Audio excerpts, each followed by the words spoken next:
You want to understand the game better? This is the best way to do it. And the last video blew up, but a lot of people were at me. I was making fun of and roasting some of the, not so great players, and people are saying, well, you only know this because you play the game so much. You probably only plays the game for 1 hour a week. We don't all have that kind of... That's the point of the video, bro. Don't get mad at me because you're a bot. You feel attacked, that's okay. You're in the right place, but you're only going to get better if you learn.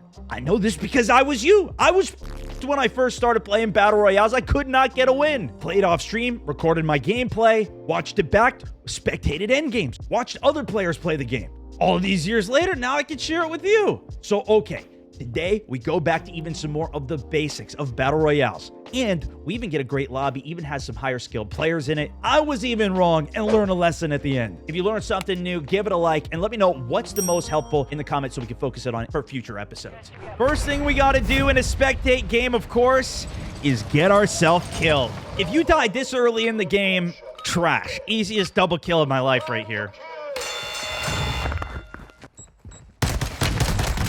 If you died this early in the game, trash. Easiest double kill of my life right here. I'm gonna Crumb has got this thing, 1v2. Yeah, maybe they're hacking, I don't know. Well, wait, here's the thing. Maybe this is our first episode of Hack or Crack. It doesn't even spectate you on the guys that killed you in the gulag? Oh my gosh, they really downgraded their spectating on this. It's fine though. Those guys are probably hacking. We'll probably run into them later, honestly. Let's spectate. It does give you a random person. So there you go. That's kind of what I was hoping for. And we're actually following in with Ronald Reagan here, guys. I'm kind of surprised to see him on the game, personally. But here we are. His movement's looking pretty good. No kills on board. M13 in hand. And he does have a bounty on board about 100 meters out south of his position. Helicopter up north here, and I think that might be what he goes for. So out on the north side here, there's not too much loot. Usually the gas stations are the primo spots. It looks like he already has this marked, and he already got it, most likely. There are about 5 or 6 caches out on this lake. None on this one. There's one on this, and then one down here just above the little diamond there.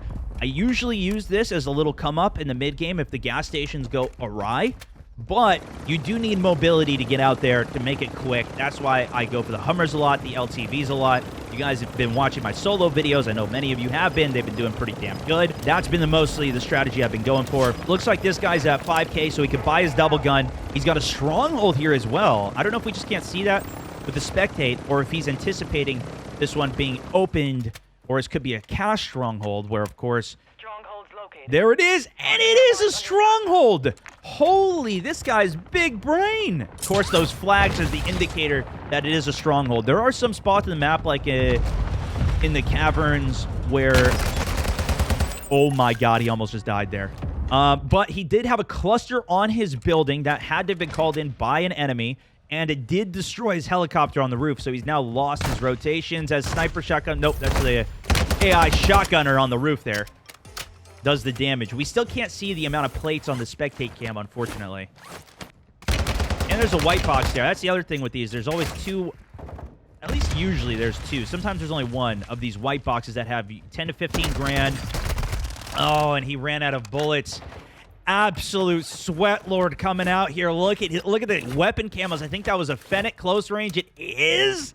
Look at the camos. Oh, we got a good player to spectate here, ladies and gentlemen. A lot of you guys were saying we were following too many bots in the last game, and I think we've upgraded our SBMM here. Look at this.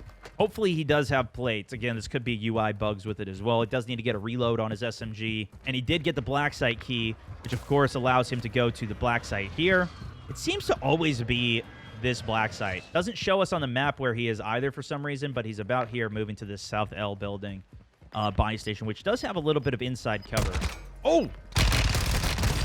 Drop shot with the Fennec. This guy just across the street from the buy station. I don't know if he was even really camping it or if he was looting. I didn't hear anything on the approach, but good reaction there from Zombuster. He does have the door closed on his right. No smoke to use to pop it. I like this. He goes instantly for the UAV pop to check while he's even going for the loot, while he's coming in on it. He doesn't, of course, have anybody even close enough. He could have even gone for a push. He's got 2 over at Rohan Oil, but now he's got to start figuring out what is his mid-game strategy. This is the polyatomic. Is that what it's called? I don't have any of the... I don't even have a goal. Oh, here we go. Shots in on him. Goes for the stun out. No connection, but it can at least tell him, all right, player's not there. He's rotated. It's one of the benefits of Call of Duty in general. They pretty much always have this. If you get a hit with your frag, stun, whatever, you get a hit marker. I like this, though. He goes all the way back and goes for high ground. So as this guy goes for shots... Oh, this is really bad. Oh, this is extremely bad. Oh, my God, he doesn't die there. He was too far on the other side of this dome to where when he went prone, it actually exposed him even more. It pulls yourself to cover when you got high ground. They don't even have an angle on you unless they throw a Semtex at you. Even if they do that, likely you got 2 self-reses up your ass. You're going to be fine. He definitely didn't mean to do that. He was trying to probably stun throw that, I would imagine. Maybe. Actually, I don't even know. But he did get the stem heal off the landing. And caught out by waiting in the corner there. He even lost this to the Lockman 556 from like 10, 15 meters. I think he went into that not fully healed. But I'm not sure. I got to give it to the other guy, though. He did go into a corner. He did camp it. But it's not like he was just sitting in there for 10 minutes waiting for the other guy to come up. If the guy is going for a push on you, that is how this game works, right? Even if this guy has less health, you go into a random corner, get on a building, you go into what is typically referred to as like the 50-50 trade, which would typically be a trade if it was a 2v1 push, where if 2 people are going in and you know there's one in the building, you check the left corner. If you die, teammate comes in right behind you. He's in the right corner, beams him out. This guy's not looking nearly as confident as the last guy, but it's almost like he doesn't know where to even check, where to even assume people... Oh, spots one. Spots where people will be. Yeah, he's eating a sniper shot there. Laser looking at him. If you see that laser, that's typically somebody aimed down sight looking at you. Another sniper shot comes from a different angle, taking more plates off. Now he's going to have to rotate into zone again, but he does have slow side of circle. So if he rotates this way, the zone is going to close for, you know, let's say it's a 2-minute period here, right? It's going to close in that same period from here to here as it is from here to here. So here we go. I like where he's rotating it to at least here. And it is also towards the high ground. Now, typically, you are going to have at least one player that, even if they're not good, they at least know some decent strategy like what I'm talking about here, and they'll be playing towards it. So you're going to have somebody at the what we call kind of power positions. We'd have somebody on top of the hill here, and you need to win the challenges against those guys to then control the position, and then you can play for the end game. He does have a little bit of like hill cover here to where if somebody does run out of these villages where he knows there are some people coming, they'll be close to him to where he'll hear the footsteps. He can get the jump on them. This is one of the reasons that it's not only just the buildings you have to be worried about, it is also the bushes. The bushes are a little less scary. Especially if you're standing up in the open here, get caught out by someone already in the power position, already in zone. He's going to now be forced in on the rotation. This guy up top should hold him out of the zone here. But see, this is exactly what I'm talking about. Look at how he's forced into a play. Doesn't have anywhere to go. He can't go out into the gas. So this guy just gets up on the high ground. Or even this is another guy probably that just came out of the buildings behind him that's on a rotation. 10 kills on board. Now we got some more action. Chimera on board as well. This is one of my favorite sniper support weapons. We saw he's running a sniper secondary. I think that was the SPX, the final sniper to unlock. Very fast rate of fire. Great bullet velocity. We used that a couple times as well. I think that could hurt him in the end game if he's going up against an AR, though. But he is playing quite a lot of momentum. 10 kills, top 13. He's going for some high ground on this. He does have to be worried about those hilltops on the left side. Parachuter coming over off that top side. Decent spot, but okay, what is your weakness now? This is what I'm looking for in this. That's that top hill right up there. If there's a sniper up there, an RPK, it takes some shots onto him. What's he going to do? Jump off the backside of the building? He may not even be able to make it off on time, especially if somebody mounts up there. They're prone, even mounted on a wall or whatever. So this is even a better thing. Just take the inside. I like this too. He's pushing the building, clearing every corner of it. He clears the building first because you never know when you're going to have somebody just camping in there. It's kind of camping if you play at least how I kind of like to, which is I kind of control a slice of the pie, as I say it, or however you want to look at it. But like, it's just kind of take a little wedge of the zone and just clear it out. Make sure you know what's going on there, especially if it's a powerful position to be in. You got to wait for the next zone update. You know, there's 10 people up. I don't really like this right now for him, right? He had good control of where he was. It was a good spot in the zone. Ooh, this is interesting. Goes for the airstrike on himself. What a bot. I mean, the game's broken and trash. He airstrikes himself there. But it's risky to... He's roaming out into fresh territory here when there's 10 people alive, and he was already in a pretty good spot. I like this better, too. Go start with the sniper shot first, then airstrike him if you get the knock, because they're going to have 3 self-reses. You're going to have to double headshot him anyway. You're not going to kill him, even if you knock him with the airstrike. I guess he wants to get him out of that position up there, which is a good call. I'd probably re-clear the other building that he was just in, because he's looking at these guys far away here. But the closer threats are going to be the problem, as this guy now gets high ground on that hill. And this is what I'm saying. If he just had an RPK, that guy would have already been dead. He still gets the kill. Phenomenal. But you're talking about a 50... You're sniping from 50 meters away here. Great kill. Great finish off that leg shot as well. 10 players still on board here. Now he's back on that same roof. He's exposed to that high hill.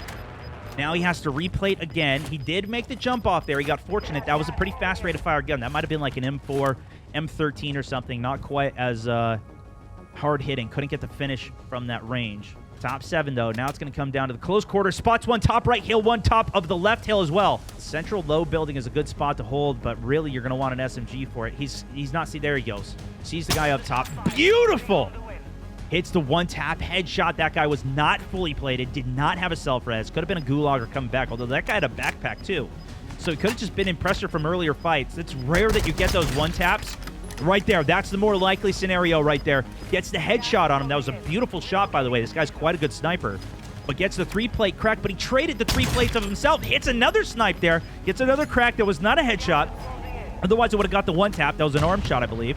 Beautiful pre-frag the back there, but he's got 4 other players to deal with. Good. Keeps the AR out for the rotation here in case somebody's already in the building, although it's very unlikely in this game because that would require a gas mask burn in a very quick move early on. Gets the crack off that. I like this roof play. Now he's got... Oh! Caught out. Too many alive. Can pull the self-res. It would be better to be on the roof here because now you don't have the weakness of the high hill. That would be a great spot. But, of course, now zone pull again.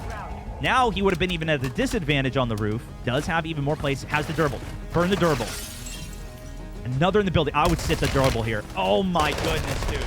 You still had 4 players up there, so there's 2 in the building and still 1 unaccounted for. He's got the durable mask. Like, at that point, that could be a good chance to burn it. Sit the gas. And there it is. The winner out of all of that chaos. I think this was the guy inside of that building, no? That he was just shooting at the end. Yeah, I do... I will say, I think I was wrong on that climb of the ladder, agreeing with him there. The zones, especially when you're in 8, 9, 10, they pull so quickly, there's no time to fight in it. That would have been a better spot earlier in the game, in like zone 6 or 7, but they're... Especially with that many people alive, yeah, that was a risky-ass play. Caught him out. But... another spectating video, hopefully with some good insight, some additional information that I can't always get into when I'm actually playing the game myself. If you guys enjoyed it, give it a like. If not, I'm going to bot, give it a dislike, an angry face on it, and any other things that you guys want me to focus on for future commentaries with these, let me know in the comments, and I'll see you in the next one. Stonebound64, over and out. Those guys were a lot better, though, right? I kind of like that. We got a pretty good... we got a pretty good lobby there. They were way more competent than the last group, for sure.